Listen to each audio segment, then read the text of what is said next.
Buenas tardes a todas y todos. Como ya les hemos adelantado, durante la clase de hoy vamos a empezar a acercarnos un poco a lo que fueron los primeros estudios comunicacionales. Se tratan de las primeras investigaciones que se hicieron desde las ciencias sociales acerca de los alcances y los efectos de los nuevos medios en las audiencias. ¿Recuerdan que en la clase anterior que hicimos ese recorrido histórico por la historia de los medios, nos quedamos en el surgimiento del cine, la radio y la televisión? Bueno, para los estudios comunicacionales, esos son los medios más importantes, los que más transformaciones trajeron y son precisamente los que van a analizar en profundidad.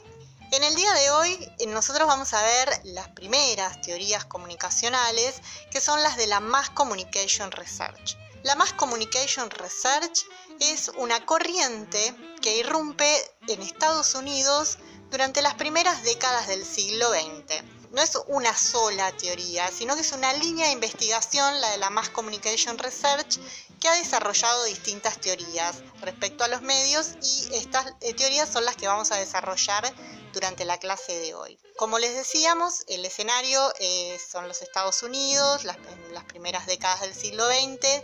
Los teóricos de la Mass Communication Research son todos cientistas sociales, son todos docentes de las principales universidades de Estados Unidos, y los estudios se van a llevar a cabo desde estas universidades y van a ser en respuesta a demandas de los gobiernos, los partidos políticos y los mismos empresarios mediáticos. La Mass Communication Research ha sido criticada por otra teoría que vamos a ver la clase que viene, que es la Escuela de Frankfurt, que es una teoría de comunicación crítica que ve a los medios de manera crítica. Ha cuestionado a la Mass Communication Research, se los ha acusado a estos teóricos de hacer estudios e investigaciones sobre los medios con tendencia a manipular a las masas. Esto implica que estas teorías comunicacionales tienen una mirada instrumental, o sea que el conocimiento que se adquiere a través de las investigaciones empíricas que hacen estos teóricos va a ser usado para saber cómo poder manipular a las audiencias de los medios. Lo que se va a estudiar principalmente son los efectos sociales y culturales y psicológicos de los mensajes que transmiten los medios masivos de comunicación y las reacciones del público. Estas investigaciones, el conocimiento que surja de ellas, se va a utilizar para poder conducir de manera posterior el comportamiento de las masas. Por eso es que desde una mirada crítica se los acusa de tener una mirada instrumental y funcional al poder y a todos esos poderes que utilizaron históricamente los medios masivos de comunicación para influenciar a los grandes auditorios. Vamos a ver que van a hacer experimentos con audiencias que los van a someter a determinados mensajes de medios y bueno, van a ir obteniendo algunos resultados de sus investigaciones que luego los utilizarán de la manera en que lo hemos dicho. Estas teorías, por esto de contener una mirada instrumental, es que se las llama teorías funcionalistas, son teorías utilitarias. Todas las investigaciones de los teóricos de la Mass Communication Research se van a hacer en el periodo entre guerras. Esto es muy importante porque vamos a ver que en este proceso ocurrieron algunos episodios concretos que ya vamos a desarrollar durante la clase, que pusieron en evidencia el poder tan grande que empezaban a tener estos medios, estos nuevos medios, sobre todo la radio y la televisión, en las grandes audiencias. Bueno, ahora lo que vamos a hacer es pensar estas teorías comunicacionales y todo lo que venimos desarrollando en el marco de un fenómeno que es más global, que se entiende como lo que es el surgimiento de la sociedad de masas. Estados Unidos, en el momento en que surgen las teorías de la Mass Communication Research, es uno de los máximos exponentes de la sociedad de masas, y en estos años surge también en Estados Unidos lo que conocemos como la sociedad de consumo. Vamos a ver un poco de dónde viene todo esto y de qué se trata este concepto de sociedad de masas. Como ya vimos en la clase pasada, con la industrialización europea, vieron que hubo toda una transformación, todo un movimiento del campo a la ciudad. Se empieza a dar una aglomeración en los grandes centros urbanos, que son centros urbanos e industriales. Esto es un momento donde, también inspirados en la Revolución Francesa, como ya hemos visto, surgen los derechos ciudadanos, la intervención de las grandes masas en las cuestiones políticas, el surgimiento de la opinión pública y también el surgimiento del movimiento obrero. Todo esto se da en un marco de creciente alfabetización, lo que lleva justamente a que la gente empiece a conocer y abrazar nuevas ideas y a demandar la intervención en la vida política. Todo esto en los grandes centros urbanos, sobre todo, va a llevar al surgimiento de la sociedad de consumo de manera posterior.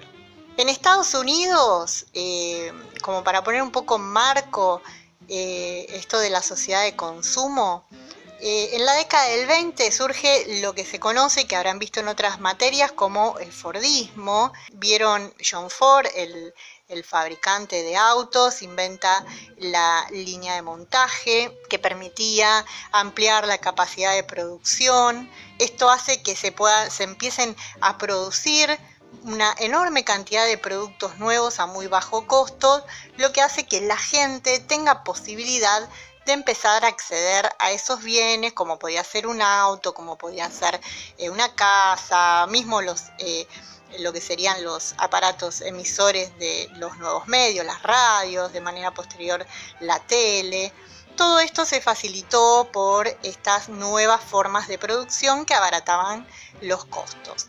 A partir de todo esto, lo que se empieza a interpretar desde las ciencias sociales es que la masa surge como un nuevo sujeto social. Se empieza a hablar del hombre masa, del hombre masificado, que empieza a ser el destinatario de toda una producción cultural que podríamos inscribir dentro de esta producción cultural todos los mensajes y los productos que venían de los nuevos medios, o sea, del cine, de la radio, de la televisión, de la prensa gráfica.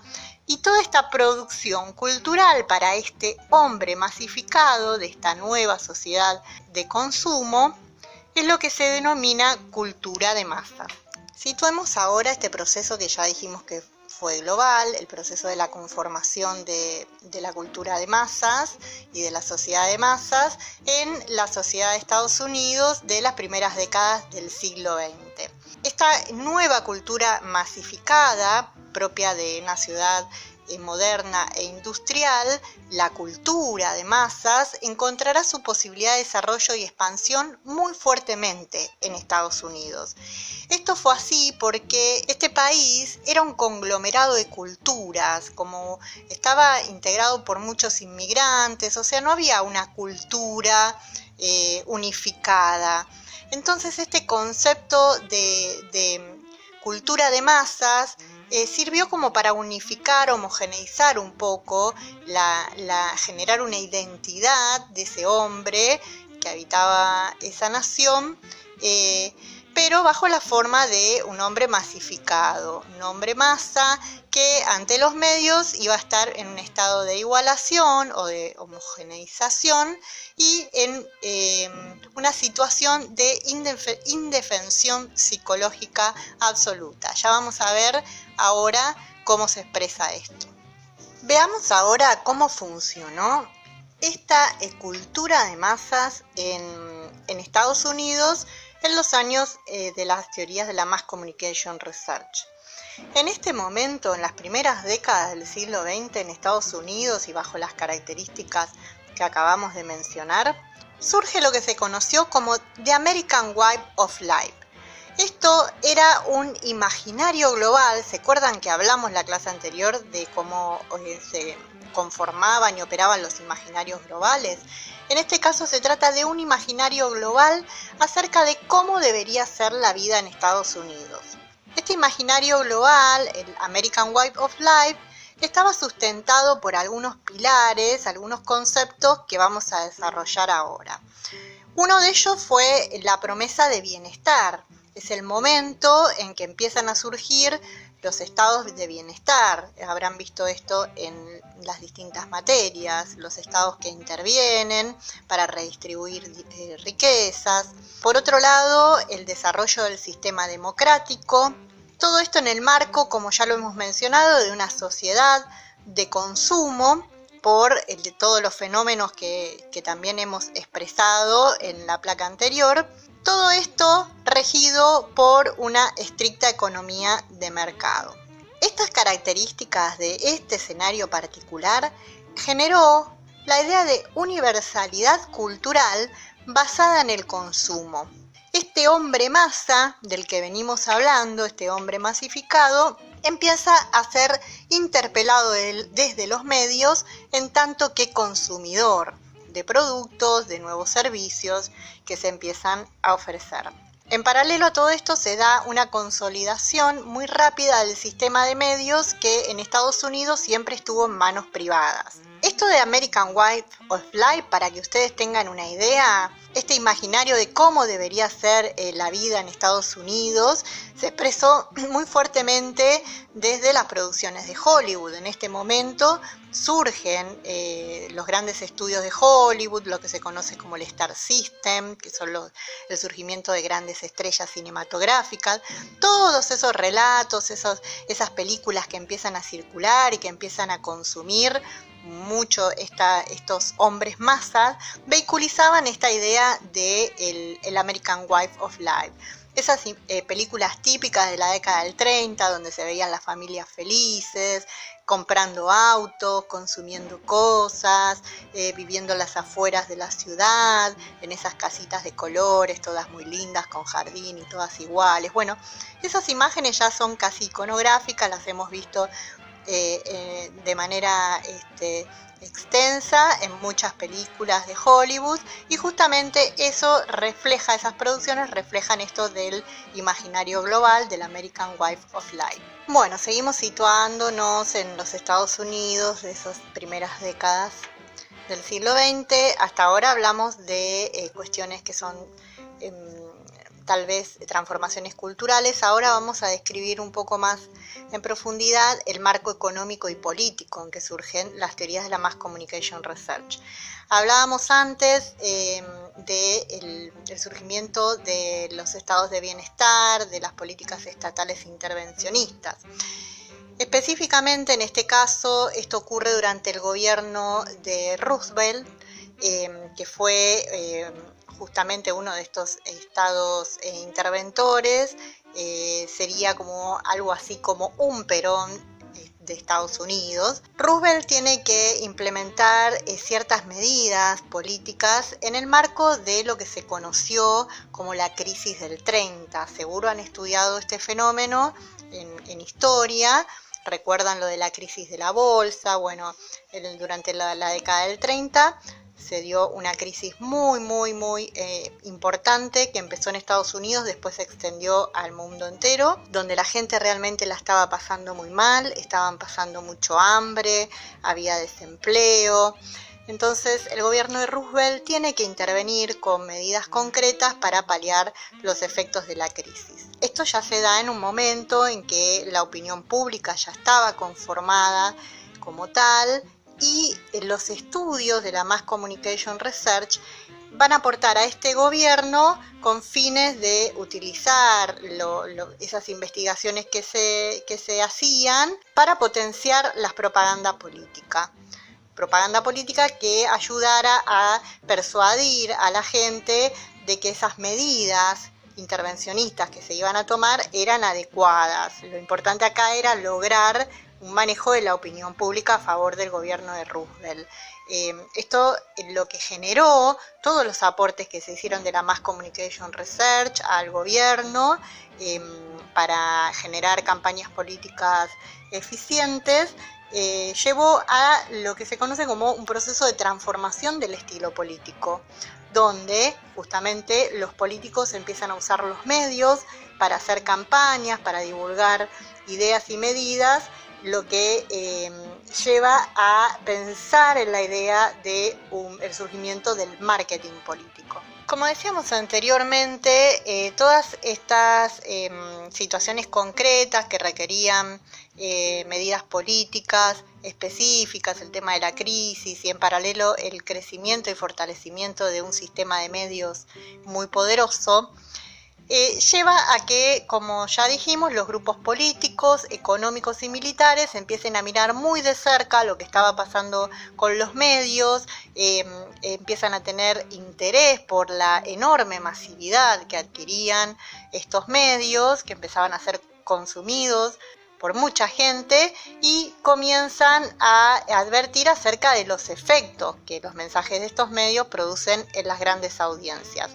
Todo esto lleva a que estos sectores políticos, económicos y militares empiecen a demandarle a los teóricos de la Mass Communication Research que hagan investigaciones como ya adelantamos, sobre el efecto de estos medios en las audiencias.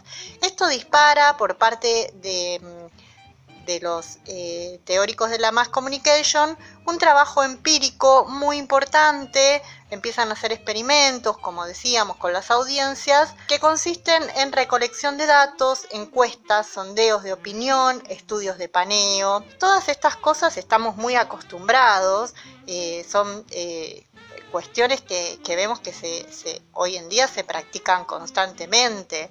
Todo lo que es el sondeo de las audiencias, la medición de rating de los programas, todo ese tipo de investigaciones surgen acá en este marco específico con los estudios de la Mass Communication Research. Bien, habiendo ya reconstruido un poquito el marco histórico, social, político y económico en que surgen los estudios de la Mass Communication Research, lo que vamos a hacer a partir de ahora es acercarnos a las distintas teorías de estos estudios comunicacionales.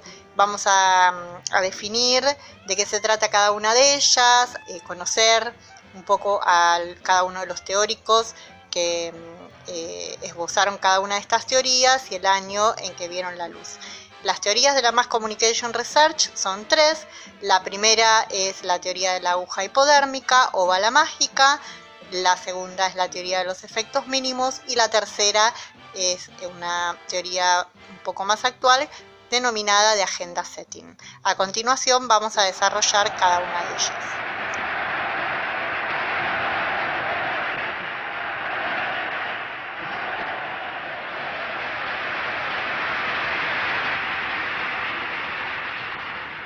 Denn als unsere Partei gerade 7 Mann hoch war, sprach sie schon 2 Grundsätze aus.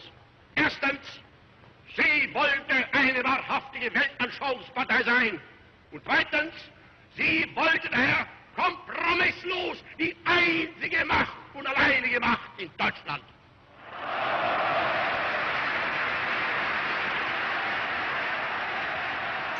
Vamos a intentar ahora pensar qué cosas estaban viendo de cerca y estaban siendo testigos los teóricos de la Mass Communication Research cuando pensaron esta primera teoría, la de la aguja hipodérmica. Estos estudios se dan de manera simultánea a lo que fue el surgimiento de los regímenes fascistas de Europa, en periodo de entreguerras. Lo que están viendo estos teóricos es el uso que hizo sobre todo el nazismo de los medios de comunicación para lograr la manipulación de las grandes masas. Hitler tenía un ministro de propaganda, Joseph Goebbels, que puso en marcha una inmensa maquinaria de propaganda política que logró persuadir a una enorme cantidad de personas y que adhirieran y que de algún modo avalaran uno de los sucesos más dolorosos de la historia de la humanidad, que fue el genocidio y los campos de concentración, el genocidio de los judíos en Europa. Esto están viendo de cerca los teóricos de la Mass Communication Research cuando desarrollan esta teoría de la aguja hipodérmica.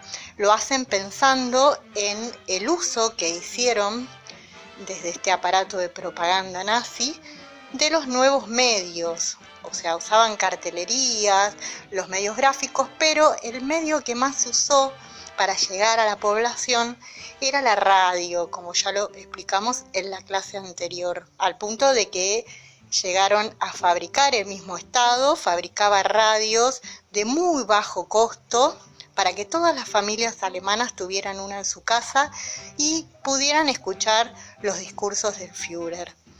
Estas radios estaban intervenidas, no podían recibir señales de radios emisoras extranjeras, por eso es que toda esta enorme cantidad de gente fue sometida a un discurso único.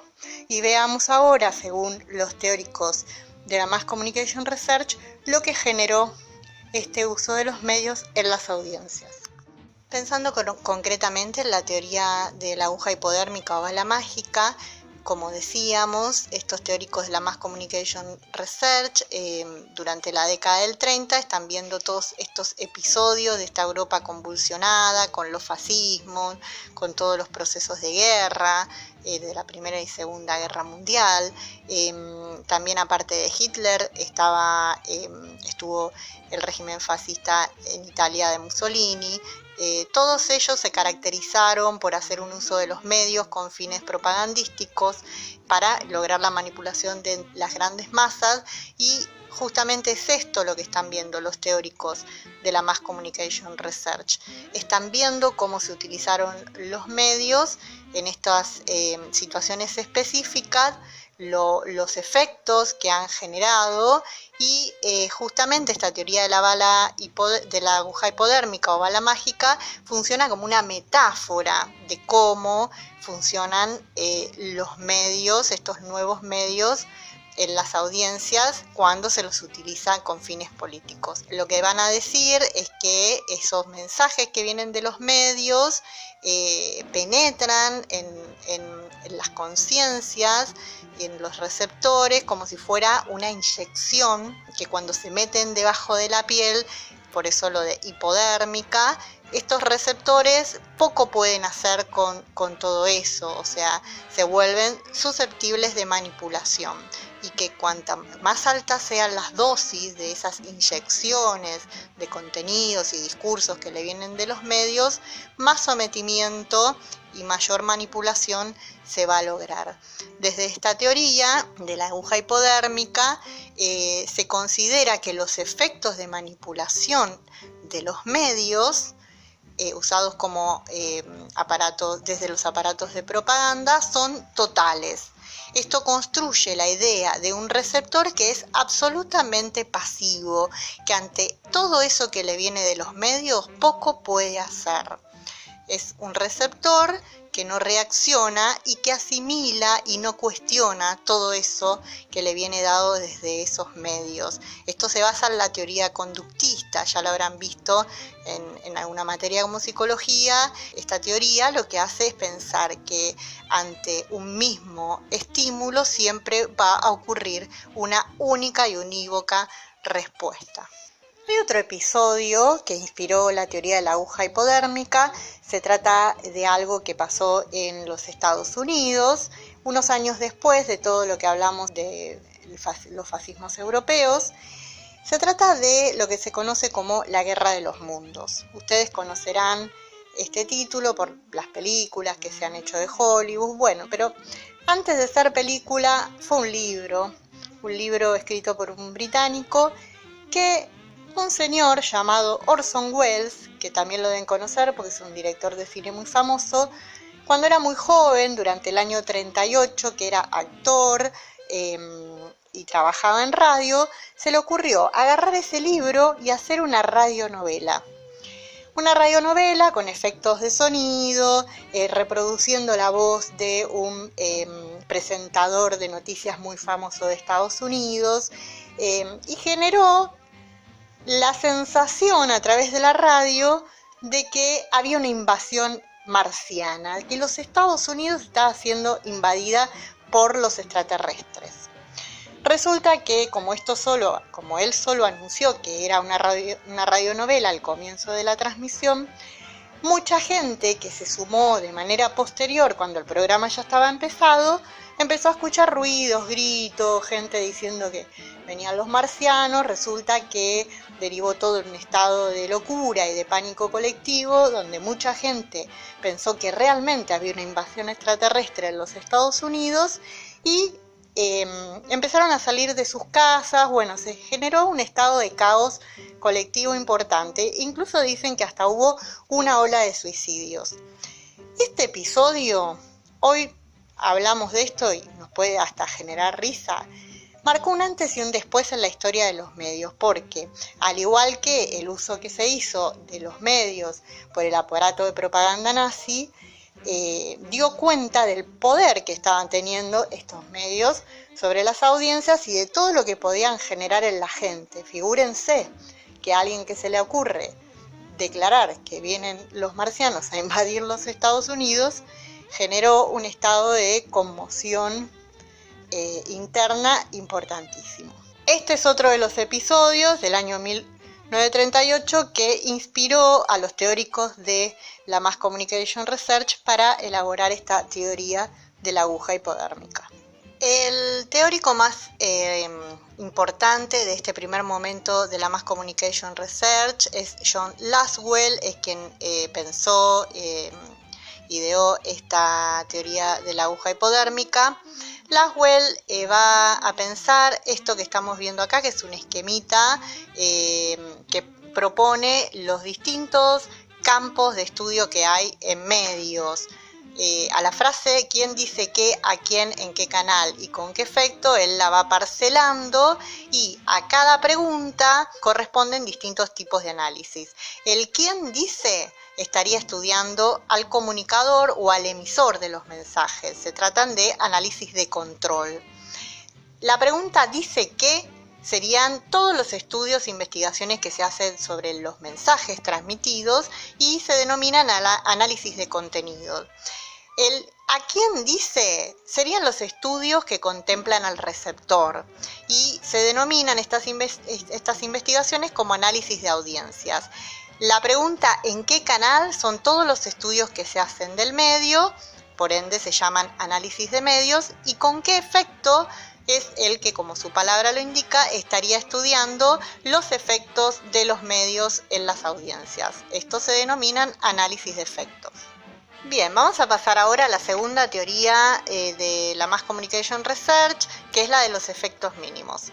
Esta teoría se desarrolla durante la década del 40, de manera posterior a la de la aguja hipodérmica. El teórico más importante de este momento es Paul Lazarsfeld, y vamos a ver ahora un poco las diferencias que hay con la teoría de la aguja hipodérmica. Desde esta nueva perspectiva, los medios empiezan a verse un poquito más débiles que antes. No son tan todopoderosos como 10 años antes, el momento en que se pensó la teoría de la aguja hipodérmica.